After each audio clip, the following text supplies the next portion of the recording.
NC State hiring an American gangster means they will fear no one. NC State hiring an American gangster means gaining respect.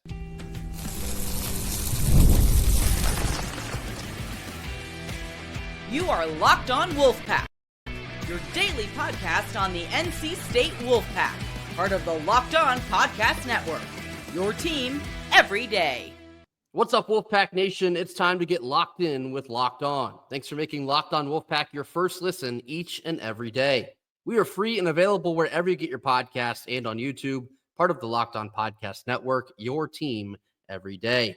Happy Wednesday to all. As always, I'm Grayson Boone, joined by former Wolfpack defensive tackle Kenton Gibbs. Kenton, Wednesday has rolled around. We've still seen nothing quite yet from Ven-Allen Lubin, but today is now May 28th, and Will Wade did have those comments about hopefully finalizing a roster at or around that date. So in the meantime, what I do want to talk about is the level of buzz and the level of respect and the level of attention that Will Wade has instantly gotten during his very short 2-month tenure here at NC State. And it's certainly not by surprise. You've seen the country take note of the NC State fan base and how they're waking up again and how perhaps they can capitalize on some of that fumbled momentum after going to the Final Four. Maybe they can get back to a proud basketball program that they used to be in the 70s and 80s. Can Will Wade be the guy to do that? Well, the roster reconstruction, I'd say, is going so far so good. Hopefully another piece to be added here shortly. But something I've noticed, whether it's Jeff Goodman or John Rothstein or Andy Katz or Rob Doster, so many national college basketball guys are talking about NC State. Way more than we've ever expected or experienced in years past. I saw that Jeff Goodman kind of joked about it on the Field of 68 podcast. They've talked more about NC State in the last 2 months than they have in like nearly 5 years. And he's absolutely right. When Will Wade arrives in Raleigh and he is now at the helm of your basketball program, heads are turning. They know how dangerous he can be at NC State in the ACC and then hoping to compete on a national level. Kenton, what have you noticed so far with the way that the country is receiving Will Wade at NC State? The pure fear and trepidation. Oh, you can smell fear. You can smell it. It's something. I'm telling you, it's Grayson, you were a baseball guy. You didn't play a physical sport where y'all were like right up on each other all the time. I'm telling you, you can smell it. You can smell it. Yeah, hey. All right. You know what I mean? And I'm telling you, there's something to it. There's something to that feeling of knowing, oh man, people are terrified. Oh, they know what's happening. They know what we're coming to do. We know what we're coming to do. They know what's about to happen. We know what's about to happen. Oh, it's joyous. It's glorious. It's one of those things. Oh my God, it's one of those things that it makes me excited to even think about. It makes me excited when everybody is tripping over themselves. You sound like you're having war flashbacks over there. Oh no, it's just Grayson. I'm telling you, I talk about one of the best parts about football is moving somebody against their will, and I can feel teams know that they're about to take some L's that they were not expecting to NC State. They can tell. Their fan bases can tell. Everybody. Will Wade hasn't coached a game yet. And some of our biggest rivals are saying, why couldn't we have a coach like him? You smell that, Grayson? I smell it. That's that 93 unleaded premium fear. That's that good stuff. That's the stuff that help you injure. Oh, I'm telling you. The national attention is great and it's good and all that good stuff. But the fear both locally and nationally, the feeling of all of these teams looking around, scrambling, trying to find something. I saw recently somebody sent me a message from one team's message board saying, isn't his show cause not up yet? How is this happening? Yeah, there it is. There it is. That's the stuff that I live for. Give me more of it. Inject it into my veins.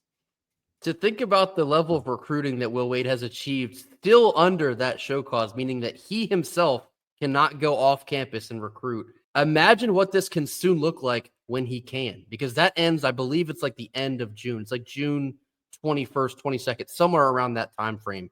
Imagine what he can do in the high school ranks once he's able to go out and recruit on the road, in the transfer portal next year, and so on and so forth. This is only the beginning. And what you're witnessing with Will Wade taking some of the top players in the portal like a Darian Williams, or taking a battle-tested point guard like Trey Holloman, taking an international big man like Paul Mbia, we're only scratching the surface here. And to watch the national talking heads notice that instantly. And I will say this, Will Wade does have a pretty solid relationship with a lot of these bigger names in college basketball. Like, for example, Jeff Goodman and Will Wade, they seem to be pretty good friends, or at least they have a very good working relationship. I saw the interview with Andy Catt. I saw John Rothstein had that short little video of how he's expecting NC State to now be essentially like the third best team in the ACC as soon as this year.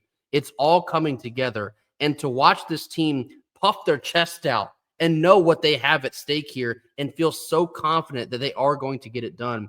I saw Andrew Slater actually quote tweet that video from John Rothstein and said, "Buy your stock now, but tickets also work." Andrew Slater, the GM, knows what's being said, and he wants all the smoke. This staff and the level of attention and respect that they're already getting from the media is not something we've experienced at NC State. We just went to the Final Four with Kevin Keatts. And what you saw going into last year, the media was like, yeah, well, I mean, they went to the Final Four. That was cool. They picked up some players. It's still NC State. See on the bubble, probably. And then, I mean, they were right, but couldn't even get to the bubble. But the point remains, NC State has never gotten the respect that we're currently getting. Not with Keatts, not with Godfrey, not with Sendek, not since Valvano, which is the reason we keep bringing up that comparison. NC State basketball has not been this attractive since Jim Valvano, and it's not for nothing. Will Wade is an American gangster. He moves how he wants to move. He takes who he wants to take, and he is not afraid of anyone. NC State basketball taking on that mantra, again, only scratching the surface. I am so ready for this. I have never been more ready for basketball season to be here. And don't get me wrong, I'm a football guy. That's coming from Kenton Gibbs, known football guy, by the way. Doran is the reason that I'm in Raleigh. Let's be very clear about that. With that being said, I don't want to skip over football season at all because I have a strange feeling. There's a strange feeling brewing with this team that they're going to be better than people think. I really do have that strange feeling. So I don't want to skip over football season, but I'm saying I have not had this level of excitement for basketball season in particular virtually ever. I mean, I would have to go back to almost when we were in school, Grayson. That would probably be the last time that I was this excited about basketball. And so, man, I am over the moon to see this season. As a matter of fact, to quote fellow Detroiter Steve Lamorrison, also known as Stevie Wonder, I am overjoyed, overloved, over Will Wade, ladies and gentlemen, because this is the moment. You know, you talk about a sleeping giant being woken up and all that.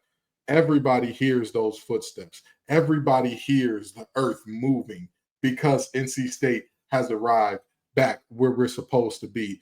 And I'm so excited about it. Stevie Wonder can't even see, allegedly, but even if he could, he would be interested in what Will Wade is trying to do this year in the Lenny. And again, just to watch the respect. And I also saw that Rob Doster of the Field of 68, he gave his too early top 25, and NC State is in it at number 25. Me personally, I still think it's a little early for the way too early rankings, but I get it. The roster that NC State is putting together, which is also still not yet done, it's very solid. You're probably looking at one of the most talented rosters we've had since, because I've had this question a lot in our comments, probably since like 2012. The early days of TJ Warren and Scott Wood and Lorenzo Brown, way back, the CJ Leslie teams, Rodney Purvis. Not since that team have you seen NC State get this amount of buzz in the offseason. And it feels good because we now have the right staff, the right management and Andrew Slater, the right everything, the right fan support with NIL, the way that has ramped up in the last couple months. It feels like NC State is finally in a spot to turn the corner. And once you turn the corner in basketball, this becomes a bigger conversation. Once you turn the corner in basketball, you can look to turn the corner in football, in baseball, in women's basketball, in everything else you do. This can very easily become NC State's fork in the road moment. And if you do stick the landing with Will Wade, it only opens more doors of opportunity for NC State as an athletic department to level up. There's a whole lot of buzz and excitement, and it's not for nothing. Will Wade is putting something special together in just 2 months, and he's still not done yet. So we'll be looking to see how he finalizes this roster in the next maybe couple days. Still a lot of excitement to come before they get into the summer, then they get into the lab. In a roundabout way, it looks like football is going to be the appetizer for the main entree, which will be Will Wade in NC State basketball. Coming up next, we're getting into a whole lot of nothing, whole lot of something. More on this after a quick word from our sponsors. Our Wednesday show is brought to you by FanDuel. The NBA playoffs are in full swing, and every night delivers highlight-worthy performances. With major momentum shifts and simply cannot miss moments, whether it's a game-winning shot or a breakout player, there's never been a better time to get in on the action. FanDuel makes it easy to stay in the game before tip-off and even playing live. With player props, performance trends, and same-game parlays, fans now have more ways than ever before to play smart and win big. Can the Knicks come back and win the Eastern Conference Finals? Can the Carolina Hurricanes come back from a 3-0 deficit and pull off the unthinkable to win their version of the Eastern Conference Finals? If you're new to FanDuel, now is the perfect time to sign up and get in on this action. Head over to FanDuel.com and place your first $5 bet. If it wins, you'll win $200 back in bonus bets guaranteed. Yes, that's right. $200 back in bonus bets if your first $5 bet wins. Make every moment more with FanDuel, the official sports betting partner of the NBA. Middle portion of our Wednesday show. Now time for a whole lot of nothing, whole lot of something. 3 topics. We'll tell you exactly where we stand on them. First one here, Will Wade has announced 4 additional staff members joining him in Raleigh, 3 of which are joining him from McNeese. One of them in Greg Golden was with him down during his stint at LSU. I want to talk real quickly about Greg Golden. Greg Golden spent the last 2 years at Penn State. He is now the director of Pack Performance here in Raleigh. Prior to his time at Penn State, Golden spent 2 years as a human performance manager with the U.S. Navy Special Operations. That guy is coming to join Will Wade's staff in Raleigh. Kenton, a whole lot of nothing, a whole lot of something. You said I was getting war flashbacks. There is literally going to be somebody who can have war flashbacks, or who has war flashbacks rather, on this coaching staff. I say a whole lot of something. Will Wade is not the type of guy that mistakes activity for achievement. He's not the type of guy that just does things for the sake of doing things, adds coaches for the sake of adding coaches. These will be impactful hires. And at the end of the day, Will Wade's track record speaks for him. He has won everywhere. That's all there is to it. He has won everywhere he's been. Whatever he is bringing in, whoever he is bringing in, I'm going to trust you, brother. Whole lot of something. So you have Steven Saltesiak, which is now the new head strength and conditioning coach. You have Nick Flory, the director of operations, and Joseph Anderson, the director of player development. Those 3 are joining Will Wade from McNeese. And I really do think there's something to keeping the band together in this sense. The guys that you won with at the level you just came from, keeping them with you because you trust them, you've had a lot of success with them, and you know that they can help you rise to another level by bringing them to NC State. I said the same exact thing when Will Wade hired all of his assistant coaches that were also with him at McNeese. There is something to the camaraderie that all these guys are going to come to NC State with. They know each other. They know how to work with each other. They know how to get the best out of each other. And out of that, you'll get the best version of this basketball program in year 1. So I think there's a lot of positive benefit to those 3 in particular. And then you talk about Greg Golden, the guy that was with the U.S. Navy Special Operations. I wouldn't want to be messing with that guy. I wouldn't want to be late to any workouts with that guy in charge. I'll tell you that much. And as I mentioned, Greg Golden did serve as the director of strength and conditioning at LSU with Will Wade from 2017 to 2021. This is a guy that's going to hold his players accountable, the whole program accountable, doing the right things the right way at the right time. And that's exactly the direction you want this program heading in. So most certainly a whole lot of something. Second one here, NC State baseball is obviously the 2 seed in the Auburn Regional coming up on Friday. They also have the second best odds to win the regional. They currently stand at plus 280 on FanDuel. To no surprise, Auburn is the favorite, minus 230. Stetson, who is our first opponent, the 3 seed, they're getting a lot of respect, plus 650, and then Central Connecticut State at plus 4,000. Kenton, what do you make of NC State at plus 280 to take the Auburn Regional. The second best team on paper, and they have the second best odds. I mean, that's not really too much of a surprise to me. Seems like, folks are expecting things to be pretty chalky there. So I say a whole lot of nothing. I also think it's a whole lot of nothing. It's no surprise that Auburn's the favorite. They should be. It's no surprise that NC State has the second best odds because they should. But I do think plus 280, there's some belief there that that's relatively low. And if that's low, I think Vegas has given NC State a realistic shot to make some noise and make it out of the Auburn Regional. It's going to take the actual winning to get it done, but I do like this draw for NC State. All things considered, it could have gone far worse. I like their chances if they play well. That's an important asterisk. If they play well, they can most certainly handle business down in Auburn, but plus 280 for the Pac-9 to do so, I think that definitely might be worth looking into a little bit. But for right now, whole lot of nothing. Last one I saw on Tuesday evening, Sanaya Rivers and Isaiah James squared off in the WNBA. Isaiah James scored her first point directly in front of Sanaya. Can't imagine how proud a coach like Wes Moore is. But Kenton, whole lot of nothing, whole lot of something. Whole lot of something. We are not necessarily at a UConn level in what they were doing in the past, but it is a rare feat to have a non-UConn or non-South Carolina have players checking each other from your school. And so this is a pretty big deal here. This is a really, really big time accomplishment by Isaiah. Sanaya Rivers has been phenomenal so far in the NBA, putting on performances very similar, stat lines very similar to what she was doing at NC State. And so to see her take that jump and still continue to play well, what a time. Obviously, Big Zai, the biggest, the dominant player that she is, seeing her get her first buckets in the NBA. This is, what a time it is for Wes Moore. What a time it is to be a Wolfpack women's basketball fan. Whole lot of something. What hopes to be the beginning of two very long careers in the WNBA. Situations like these, they really do matter. And it's not something NC State has had a ton of. And then I've talked about this on an NBA level, but it extends to the WNBA as well.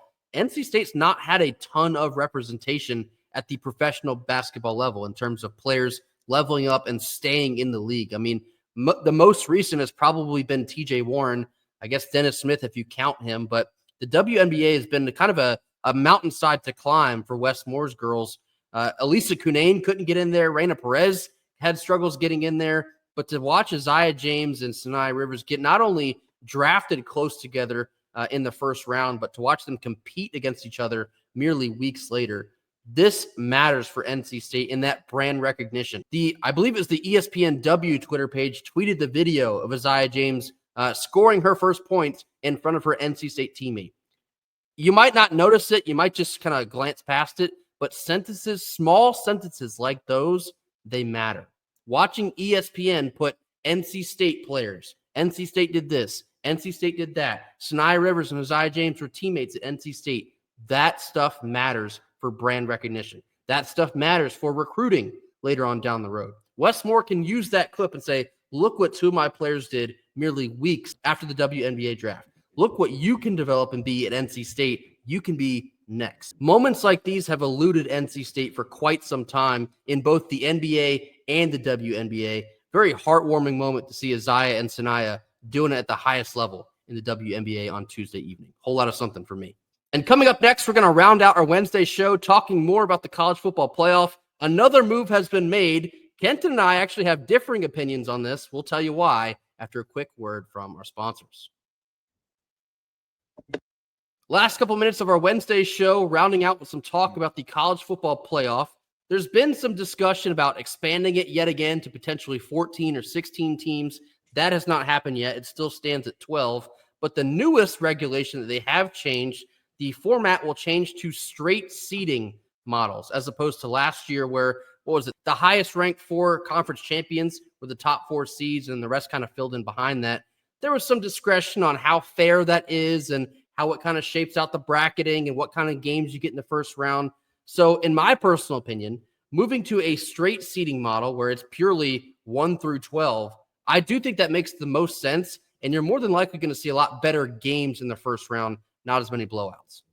I strongly disagree. Number one, the NFL playoffs had an average margin of victory of about 14 points or so in the first round as well. So it's not like blowouts in the playoffs are unique to the college football side of things. But let's dig a little deeper into that, shall we? The reality is straight seating, I wouldn't have been opposed to potentially making it, a situation where to not quote unquote hurt Notre Dame, you could say, well, if Notre Dame is ranked above one of the top 4, they come out and Notre Dame goes into the bye. But here's my problem. I think that there should be something special. There should be a special privilege in being a conference champion. And I know people are going to say, well, isn't getting in enough? No, it's not. If you're a team that already knows, hey, we're going to be in due to automatic qualifying bids, why would you not? Or what incentive do you have to play your best players outside of course, your competitors, you want to win and all that good stuff? I think that there should be something special incentivized to say, you win your conference, you get to go here. And beyond that, straight seeding will be based on the playoff committee's choices. The playoff committee's choices are just a bunch of people in the room. I'm sorry. Until we bring the computers back and completely say, hey, we don't care about what the preseason ranking is. This is what you did during the season. This is where you belong. I don't want to see a situation where all of a sudden we're devaluing certain conferences and certain conference champions because they didn't have a strength of schedule, strength of record, all that is based upon very flawed metrics. I will level with you on that point in that when you still have people controlling the seating at the very end, you're still going to have people in the room that have bias based on how those teams will shape out. Even if they tell you that they're, removing themselves from the room like Bubba Cunningham was for the NCAA tournament basketball. Come on. I mean, we all know what the deal is. The SEC is going to push harder to put the SEC in front of everyone else. That's been their MO, and that will not change anytime soon. The Big Ten is very closely there behind. Well, hold on now, Grayson. Greg Sankey is considering pulling away from the NCAA altogether. This guy. I did see that tweet go out that they have already done it. That was fake. I hope you all didn't get got by that one. But you want to talk about ruining college sports? Greg Sankey, he's going to ruin college sports. He is on a warpath to make sure that he does that because he's so hell-bent on the SEC deserves the moon, the planet, the stars, and everybody else gets little to nothing. That dude is a danger to college sports. But back to my point here, when you have people controlling the seating still, you're going to have human error. And to Kenton's point, until you go back to essentially the BCS system where the computer is making the decision for the 12 seeds, maybe that should be something to be revisited here. There's still going to be flaws in the system. But last year, it just never sat right with me that Boise State was ranked, I think they're around 10 or 8 or something like that. But they're immediately catapulted up to 4 just because the highest ranked conference champion. Then they had to go up against a team like Penn State. And what's your quote about a Chrysler when a Phantom rolls up? Oh, boy, Penn State looks like a Phantom every year until a Phantom pulls up. They look like a playoff team every year until other playoff teams pull up. And then all of a sudden, congratulations to them last year on beating the SMU because they finally beat a playoff-worthy team. Finally. But, once again, Drew Aller's going to do Drew Aller things. And, Penn State's going to be Penn State. And then also a much smaller point for me as a college football purist. In these first round games where you have the home campuses, I want to see the most intriguing matchups at that home campus. For example, last year, because Boise State was catapulted into the top 4, they didn't have a chance to play a home game. Could you imagine a scenario where Alabama has to go play on the Smurf turf and it's 4 degrees outside? That's college football. That's the stuff I want to see as a fan in the opening rounds. And I think the straight seeding model will give you a better shot to see stuff like that. You can see Oregon have to go. This is just an example. You can see Oregon have to go to UCF or something like that. You could see teams that would never have any other reason to go to a school have to go to that school with the way the seating has worked out. And if the networks are worried about ratings and revenue share, I think you'll see some results there. I'll tell you what, college football playoffs in Raleigh, not against it. Remember that brief little glimmer of hope where we thought we could do something like that? Oh, buddy. Boy, yeah, don't let NC State host a college football playoff game sometime in the future. You think the Carter is good now on a Thursday night wearing black? Seismographs, beware. Don't let the CFP come to Raleigh. Oh, they're going to think the Cowboy Carter tour is something, the way that we're going to have all them folks out there going crazy. It's going to be absolute bedlam out there. But, I can see the argument for straight seeding. I just don't agree with it. I just think that there should be, again, conference champion, you get a special privilege as opposed to, well, the third best team in that conference is better than you. When they lined it up and played, did they show it? True. Did they show it? It's not about winning anymore. It's just about not losing. Y'all wanted Alabama in, the one that lost to Vanderbilt? And we're not talking about baseball. You should never be losing to Vanderbilt. That's just not. Oh, I'm sorry. You lost to Oklahoma. Well, Oklahoma, Lincoln Riley ain't walking through that door. Caleb Williams ain't walking through that door. Kyler Murray ain't. Jalen Hurts ain't. Hell, Marcus Dupree ain't. Adrian Peterson ain't. Ain't none of them boys walking through that door.